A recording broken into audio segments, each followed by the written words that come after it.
আজ আপনাদের সাথে শেয়ার করছি একটা ডালের রেসিপি। ডাল তো বিভিন্ন রকম ডালের রেসিপি শেয়ার করেছি, আমার চ্যানেলে অনেক রকম ডালের রেসিপি আছে। আজ কিন্তু মুসুরির ডালের বড়া দিয়ে মুসুরির ডাল। চলুন তাহলে একবার দেখে নি কি কি দিলাম, মশলা কি ব্যবহার করলাম। একটা সসপ্যানে জল ফুটছে।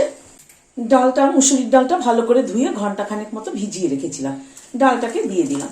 ডালটা ফুটে ওঠার পরে ডালের ওপরে ফেনাটাকে তুলে নিচ্ছি। আন্দাজ মতো নুন দিয়ে দিলাম। ডালটা সেদ্ধ হওয়া অবধি অপেক্ষা করব।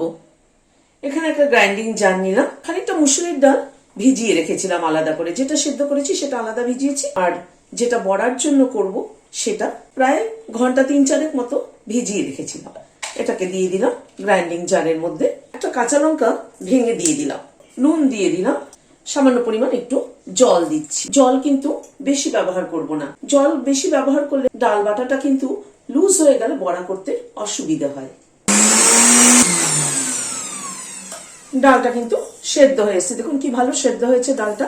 এই মিনিট 10 মতো টাইম লাগলো ডালটা সেদ্ধ হতে। ডালটা পেস্ট করে নিলাম, ঢেলে নিচ্ছি একটা বাটিতে। একটা পেঁয়াজ কুচিয়ে নিয়েছি, দিয়ে দিলাম। 1 চামচ রোস্টেড তিল দিয়ে দিলাম। কাঁচা লঙ্কা যারা ঝাল খান এখানে কিন্তু কুচিও একটা দিতে পারেন। আমি যেহেতু পেস্টের মধ্যে দিয়েছি সেই জন্য আমি আর কুচিয়ে দিলাম না। ডালটাকে মেখে নিচ্ছি। হলুদ দিয়ে দিলাম। কড়াইতে সরষের তেল দিচ্ছি। প্রথমে বড়াগুলো ভেজে নিচ্ছি, ছোট ছোট করে বড়া ভাজবো। বড়াগুলোকে লাল করে ভেজে নিলাম। ওই তেলে একটা শুকনো লঙ্কা ফোড়নে দিলাম, 1/2 চামচ 5 ফোড়ন দিলাম, একটা তেজপাতাকে ছিঁড়ে দিয়ে দিলাম।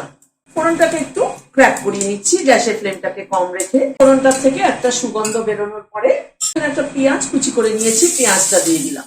5 ফোড়ন আর পেঁয়াজের কম্বিনেশন কিন্তু দারুণ সুন্দর। ডালে, মুসুরির ডালে 5 ফোড়ন আর পেঁয়াজের কম্বিনেশন দারুণ ভালো লাগে। পেঁয়াজটাকে একটু লাল করে ভেজে নিলাম। একটা টমেটো কুচি করে নিয়েছি, সেটা দিয়ে দিলাম। টমেটোটাকে দিয়ে একটু নাড়াচাড়া করে নেব। টমেটোটাকে এই মিনিট খানেক একটু নাড়াচাড়া করে নিলাম। হলুদ দিয়ে দিলাম। এবার ডালটাকে দিয়ে দিচ্ছি। দুটো কাঁচা লঙ্কা মাথাটা ছিঁড়ে দিয়ে দিলাম। ডালটাকে একটুখানি ফুটতে দেব। মিনিট 2 মতো ডালটা ফুটলো। এবার ডালের বড়াগুলো দিয়ে দিলাম। অল্প পরিমাণ চিনি দিয়ে দিলাম। 1 মুঠো ধনেপাতা কুচি ছড়িয়ে দিলাম। এভাবে ডালের বড়া দিয়ে ডাল খেয়ে দেখবেন দারুণ লাগে। বড়াগুলো যখন সফট হয়ে যায় ডালের সাথে খেতে কিন্তু দারুণ লাগে। বড়াগুলো দিয়ে আর বেশি ফোটাবেন না। এই মিনিট খানেক একটু নাড়াচাড়া করে গ্যাসের ফ্লেমটা বন্ধ করে দাও। ভিডিওটি যদি ভালো লেগে থাকে তাহলে একটা লাইক এবং সাবস্ক্রাইব করার অনুরোধ রইল। আজ তাহলে এখানে শেষ করছি। নমস্কার।